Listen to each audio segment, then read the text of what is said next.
Hello అందరికీ ఈరోజు నోరూరించే మామిడికాయ పచ్చడి ఎలా ప్రిపేర్ చేసుకోవాలనేది ఈ వీడియోలో చూద్దాం.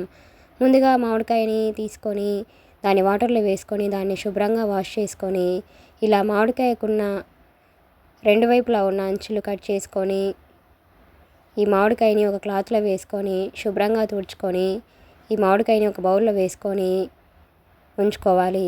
ఇప్పుడు స్టవ్ వెలిగించి ఒక కడాయి పెట్టుకొని దానిలో 2 స్పూన్స్ వరకు మెంతుల్ని వేసుకొని మెంతుల్ని లో ఫ్లేమ్లో ఉంచుకొని ఇలా బాగా ఫ్రై చేసుకోవాలి.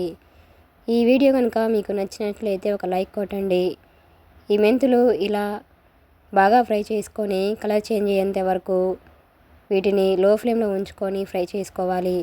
చూడండి, ఇలా మెంతులు ఈ విధంగా కలర్ చేంజ్ అయిన తర్వాత స్టవ్ ఆఫ్ చేసుకొని చల్లారిన తర్వాత వీటి ఒక మిక్సీ జార్లో వేసుకొని మూత పెట్టుకొని మెత్తటి పౌడర్ లాగా గ్రైండ్ చేసుకొని పక్కన ఉంచుకోవాలి. ఇప్పుడు ఒక ప్లేట్లోకి ఒక వెల్లుల్లిగడ్డని ఈ విధంగా పొట్టు తీసుకొని అదే మిక్సీ జార్లోకి ఈ వెల్లుల్లిపాయల్ని కూడా వేసుకొని వీటిని కచ్చపచ్చ గ్రైండ్ చేసుకొని పక్కన ఉంచుకోవాలి.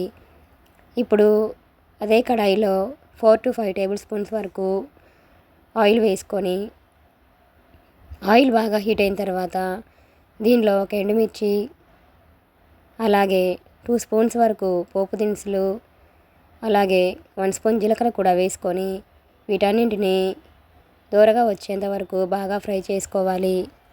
ఇలా ఫ్రై అయిన తర్వాత దీనిలో పొట్టు తీసిన 3 వెల్లుల్లి రెబ్బల్ని కూడా వేసుకొని ఒకసారి బాగా ఫ్రై చేసుకొని స్టవ్ ఆఫ్ చేసుకోవాలి. ఆ తాలింపుని పూర్తిగా చల్లారనివ్వాలి. ఇప్పుడు మామిడికాయని ఈ విధంగా చిన్న చిన్న ముక్కలుగా కట్ చేసుకోవాలి. ఇలా మామిడికాయని చిన్న చిన్న ముక్కలుగా కట్ చేసుకోవడం వల్ల మామిడికాయ పచ్చడి తింటున్నప్పుడు పంటి కింద తగులుతూ మామిడికాయ పచ్చడి అనేది చాలా టేస్టీగా చాలా రుచిగా ఉంటుంది. మీకు కావాలంటే మీకు నచ్చిన సైజులో కట్ చేసుకోవచ్చు.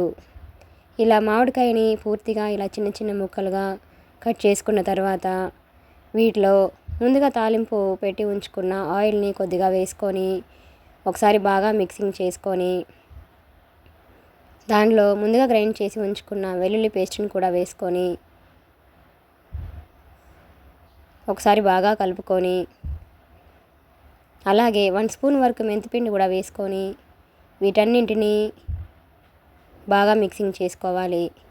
ఇప్పుడు దీనిలో చాయ్ గ్లాస్ తోటి 1/2 గ్లాస్ వరకు సాల్ట్ని కూడా తీసుకొని దీనిలో వేసుకొని ఈ సాల్ట్ కూడా మామిడికాయ ముక్కలకి బాగా కలిసేలాగా బాగా మిక్సింగ్ చేసుకోవాలి. ఇలా మిక్సింగ్ చేసుకున్న తర్వాత దీనిలో చాయ్ గ్లాస్ తోటి 1 గ్లాస్ వరకు కారంని కూడా వేసుకొని ఇలా ఉప్పు లేని కారం కూడా వేసుకొని ఒకసారి బాగా మిక్సింగ్ చేసుకొని ఈ కారం ఉప్పు అంతా మామిడికాయ ముక్కలకి పట్టేలాగా వీటన్నింటినీ బాగా కలుపుకోవాలి. చూడండి, ఇలా వీడియోలో చూపిస్తున్నట్లుగా ఇలా బాగా మిక్సింగ్ చేసుకోవాలి. ఇలా బాగా మిక్సింగ్ చేసుకున్న తర్వాత దీనిలో ముందుగా తాలింపు చేసుకున్న ఆయిల్ని కూడా పూర్తిగా వేసుకొని ఒకసారి మళ్ళీ బాగా మిక్సింగ్ చేసుకొని ఈ మామిడికాయ పచ్చడి వేడివేడి అన్నంలో వేసుకొని తింటుంటే చాలా చాలా టేస్టీగా ఉంటుంది. దీనికి కాంబినేషన్ పప్పు కానివ్వండి, ముద్దపప్పు ఏదైనా కూడా వేసుకొని తింటే చాలా చాలా టేస్టీగా ఉంటుంది. ఇలా మామిడికాయ పచ్చడి చేసిన రోజున కంటే కూడా మరుసటి రోజు చూస్తే ఇలా ఆయిల్ పైకి తేలి ఇలా పచ్చడి చాలా కలర్ఫుల్గా చాలా టేస్టీగా ఉంటుంది. ఇలా రెడీ అయిన ఈ పచ్చడిని ఒక గాజు సీసాల్లోకి తీసుకొని స్టోర్ చేసుకుంటే 2-3 మంత్స్ వరకు ఉంటుంది. Please subscribe my channel, like, share and comment.